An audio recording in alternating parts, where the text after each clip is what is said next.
यक्षिणी डायन ने पिताजी को मार दिया माँ, मार दिया पिताजी को। वैजयंती खामोश रहती है, कुछ रिएक्ट नहीं करती है। ब्रिजेश्वर की लाश को देखकर तो जानकी और सुदेश ने रोना भी शुरू कर दिया था, पर वैजयंती थी कि उसकी आंखों में आंसू का एक कतरा तक नहीं था। वो अपनी जगह से जरा सी भी टस से मस नहीं हुई थी, बस एकटक नजर से खामोशी के साथ ब्रिजेश्वर की लाश को देखते जा रही थी। दिलीप वैजयंती से रोते हुए ही कहता है, तुम कुछ कहती क्यों नहीं माँ? ऐसे चुप मत रहो माँ। देखो माँ, उस यक्षिणी ने मार दिया पिताजी को। अब हमारा क्या होगा माँ, क्या होगा हमारा? वैजयंती अभी भी खामोश रहती है, बस एकटक नजर से ब्रिजेश्वर की लाश को देखते रहती है। दिलीप को कुछ अजीब लगने लग जाता है। वो यही सोच रहा था कि उसकी माँ रो क्यों नहीं रही थी, जबकि कोई और औरत होती तो उसने अपने पति की लाश को देखकर अब तक रोना धोना शुरू कर दिया होता।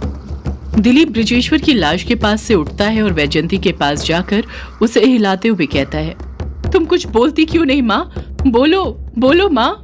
इतना कहकर दिलीप वैजयंती को झकझोरने लग जाता है, अपनी पूरी जान लगाकर उसे हिलाने लग जाता है, पर वैजयंती थी कि कुछ प्रतिक्रिया नहीं देती है। वो एक गहरी शोक में डूबी हुई थी, उस शोक में जहां पर उसके रोने की आवाजें सिर्फ वही सुन पा रही थी। उसकी आंखों से आंसुओं की धारा तो बह रही थी, पर उसके अंदर, उसके सीने में आंसुओं का सैलाब जमा हो गया था।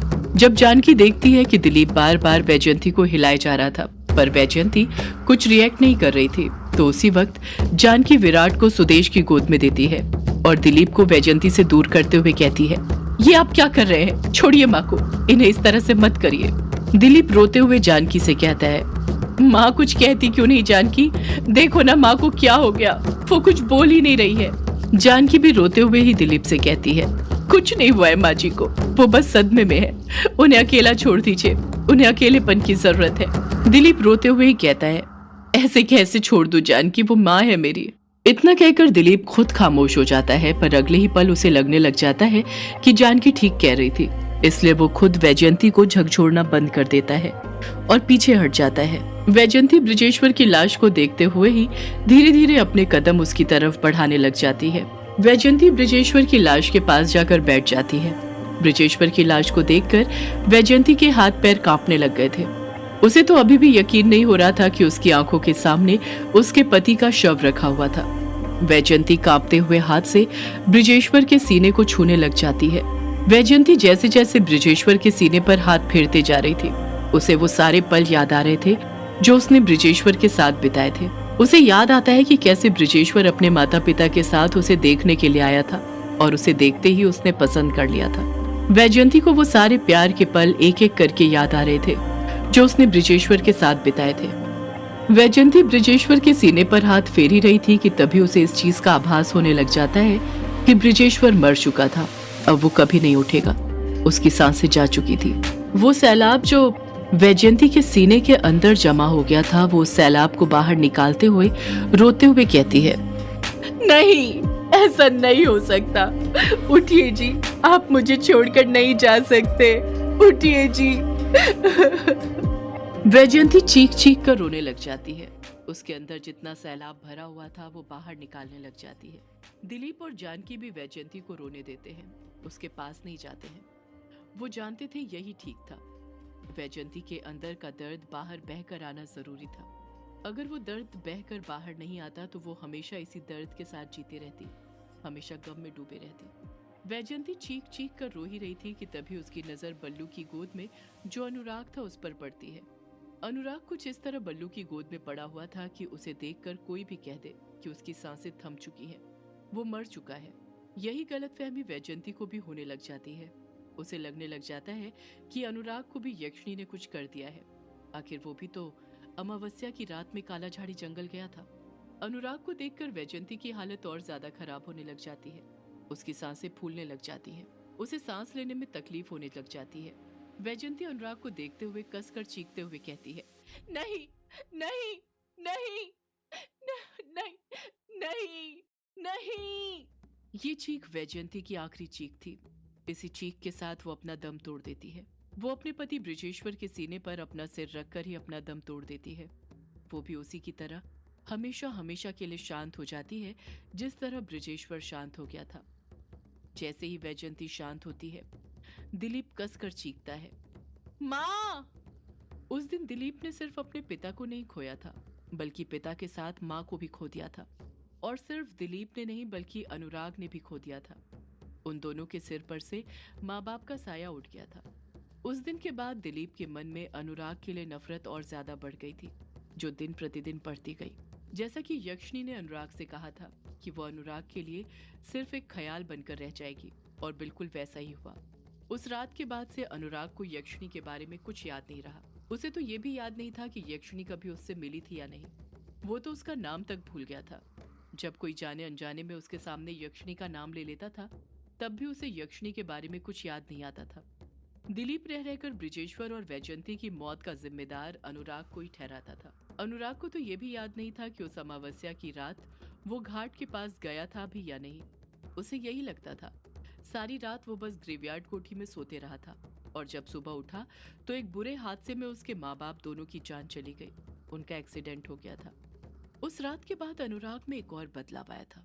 उसने काला झाड़ी जंगल और घाट पर जाना छोड़ दिया था। जैसा कि यक्षिनी ने अनुराग से वादा किया था, उस रात के बाद यक्षिनी उसे दोबारा फिर कभी नहीं मिली। अनुराग को इस चीज का एहसास भी नहीं हुआ कि यक्षिनी उसके आसपास है। यक्षिनी के जाने के बाद अनुराग ने किताबों को अपना दोस्त बना लिया।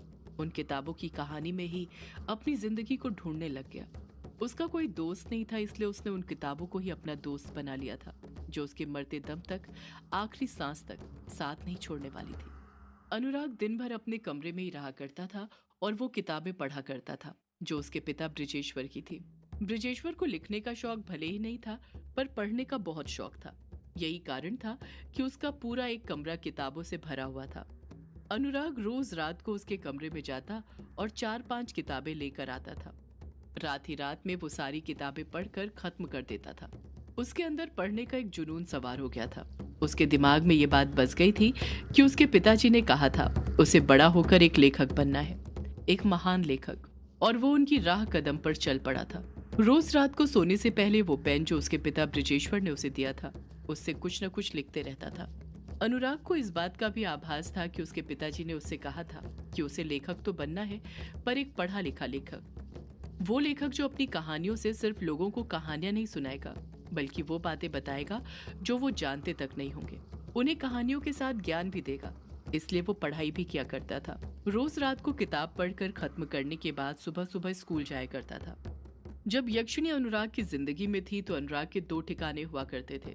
पहला काला झाड़ी जंगल और दूसरा बंगला मुड़ा घाट, क्योंकि वहीं पर यक्षिनी अनुराग से मिलने आया करती थी। यक्षिनी के चले जाने के बाद उसके ये 2 ठिकाने भी बदल गए। अब उसके नए 2 ठिकाने बन गए थे। पहला उसका कमरा रूम नंबर 666, जहाँ पर वो किताबें पढ़ा करता था, और दूसरा कुआं, जहाँ पर उसकी और यक्षिनी की यादें कैद थी। उसे भी नहीं पता था कि वो जगह उसे इतनी पसंद क्यों थी। वो खुद ब खुद उस कुएं की तरफ खींचे चला आता था और शांति के साथ कुएं के पानी को देखते हुए घंटों बिता देता था, और उसे पता भी नहीं चलता था। उस अमावस्या की काली रात के बाद सिर्फ अनुराग नहीं बदला था, बल्कि बल्लू भी बदल गया था। उसका भी अनुराग के प्रति बर्ताव बदल गया था। वो अनुराग की फिक्र करने लग गया था। इसलिए नहीं क्योंकि ब्रिजेश्वर ग्रेवयार्ड कोठी अनुराग के नाम करके गया था और अनुराग ग्रेवयार्ड कोठी का मालिक बन गया था, बल्कि इसलिए कि उसे ब्रिजेश्वर से किया हुआ वादा हमेशा याद रहता था कि उसके जाने के बाद बल्लू को ही अनुराग का ख्याल रखना था। यही कारण था कि बल्लू हमेशा अनुराग पर अपनी नजरें जमाए रखता था।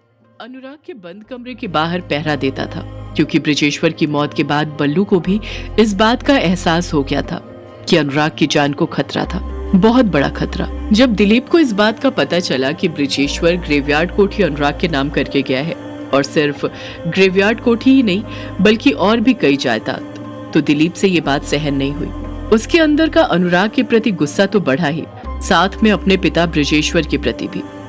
वो मरने के बाद भी अपने पिता से नफरत करने लग गया। उसे तरह तरह की गालियां देता रहता था और कोसते रहता था। उसे तो लगने लग गया था कि अनुराग उसे नदी के पास नहीं बल्कि ब्रिजेश्वर की किसी रखैल का बेटा था।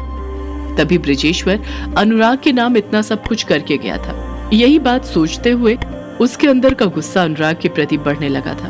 उसे अब ग्रेवयार्ड कोठी में घुटन सी होने लग गई थी, क्योंकि उसे लगा था कि ब्रिजेश्वर के चले जाने के बाद ग्रेवयार्ड कोठी का मालिक वो बनेगा, पर मालिक अनुराग बन चुका था। पर अनुराग ने कभी मालिक वाले हुक्म किए ही नहीं। वो इन सब बातों से अनजान था कि उसके हिस्से में ग्रेवयार्ड कोठी आई थी। वो तो बस अपनी किताबों की कहानियों में डूबा रहता था। दिलीप के समझ नहीं आ रहा था कि दिन भर अनुराग बंद कमरे के अंदर क्या करते रहता था। उसे लगने लग गया था कि अनुराग बंद कमरे के अंदर जादू टोना करता है, क्योंकि कई बार उसने अनुराग को तंत्र मंत्र की गुप्त किताबों के साथ भी देखा था। पर सच्चाई तो ये थी कि अनुराग बस उन किताबों को पढ़ते रहता था, क्योंकि वो अपनी कहानियों के लिए ज्ञान सभी चीजों का लेना चाहता था। अनुराग अलग अलग प्रकार की किताबें पढ़ा करता था, कभी इतिहास से जुड़ी तो कभी धार्मिक किताबें, और सिर्फ हिंदू धर्म की नहीं बल्कि हर धर्म की, क्योंकि उसके लिए सभी धर्म समान थे। उसके लिए ईश्वर तो सिर्फ उसके पिता थे जो यक्षिणी ने उससे छीन लिए थे। जब से दिलीप ने अनुराग को उन किताबों के साथ देखा था, उसे अनुराग से डर लगने लग गया था, और ये डर वक्त के साथ और बढ़ गया था। उसने अपने बेटे विराट को भी अनुराग से एकदम दूर कर दिया था। वो अपने बेटे विराट को अनुराग को छूने तक नहीं देता था। उसे लगता था कि अनुराग कहीं उसके बेटे को कुछ कर न दे। ब्रिजेश्वर और वैजयंती को गुजरे 1 साल हो गया था, पर दिलीप का ये डर कम होने का नाम ही नहीं ले रहा था। उसके अंदर का डर इतना ज्यादा बढ़ गया था कि उसे तो अपने साये से भी डर लगने लग गया था।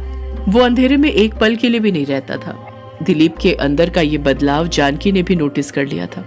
उसे भी समझ नहीं आ रहा था कि उसके पति को क्या हो गया था, क्यों वो इतना डरा डरा रहता था। उसने तो कई बाबाओं को, झाड़ फूंक वालों को भी दिखाया था, पर तब भी उसके अंदर का डर कम नहीं हुआ था। दिलीप को हर पल ग्रेवयार्ड कोठी के अंदर अपनी मौत का खौफ सताते रहता था। उसे ग्रेवयार्ड कोठी की दीवारों के साए पर अपनी मौत दिखाई देती थी। यही कारण था कि उसने ग्रेवयार्ड कोठी छोड़ने का फैसला कर लिया, पर वो अपने परिवार को लेकर कहां पर जाए, यही बात उसकी समझ नहीं आ रही थी। उसके हिस्से में खेत तो आए थे, पर उन खेतों में वो अपने 2 साल के बेटे और पत्नी के साथ रहना नहीं चाहता था, क्योंकि उसके हिसाब से खेतों में बस खेती हो सकती है, रहा नहीं जा सकता है। दिलीप की समझ नहीं आ रहा था कि वो क्या करे, कहां पर जाए। जब भी वो ग्रेवयार्ड कोठी से बाहर निकलता था, उसके अंदर का डर खत्म हो जाया करता था, और उसे भी ये बात समझ आ गई थी कि मसला ग्रेवयार्ड कोठी में रहने का ही था। उसके अंदर के डर की वजह ग्रेवयार्ड कोठी ही थी। वो आज ग्रेवयार्ड कोठी से यही सोचकर निकला था कि वो वापस ग्रेवयार्ड कोठी नहीं जाएगा, अपने और अपने परिवार के लिए नया ठिकाना ढूंढ कर ही रहेगा। यही कारण था कि वो आधी रात में भी गांव की कच्ची सुनसान सड़कों पर इस वक्त अकेला भटक रहा था। दिलीप बुरी तरह थक चुका था। वो सुबह से निकला था और रात हो गई थी, पर अभी तक उसे कोई ठिकाना नहीं मिला था। पर फिर भी वो चलते जा रहा था। उसने सोच लिया था कि वो खाली हाथ वापस नहीं जाएगा। दिलीप थका हारा चल ही रहा था कि तभी उसकी नजर किसी ऐसी चीज पर पड़ती है जिस पर उसकी नजर बचपन से थी। वो उसे बचपन से पाना चाहता था। सदियों से है पुरानी ये है यक्षिणी की कहानी।